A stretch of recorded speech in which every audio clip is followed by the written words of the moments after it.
Roberto, ¿por qué aireas las sábanas? ¿Qué has hecho? No, yo nada, yo es que... ¿Qué? Mira. ¿Roberto? ¿Pero qué te ha pasado? No sé, cosas de por la mañana que... ¿Pero qué? ¿No piensas hacer nada? Sí, se lo voy a contar a mamá. Esto no pasa todos los días y puede ser que no dure. Pero Marina, es que no piensas hacer nada de verdad. Sí, espera. Para la posteridad. Ponte. ¿Pero qué haces?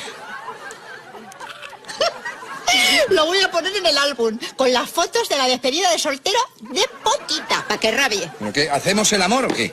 ¿A las 9 de la mañana? ¿Qué es la hora de desayunar, Roberto? Marina, que esto no pasa todos los días. A mí me lo vas a contar. No sé qué cené ayer, si fue nabo o chirimoya. Bueno, no lo sé. Pero esto es como al que le toca al gordo con las dos aproximaciones. Va bien la pedrea.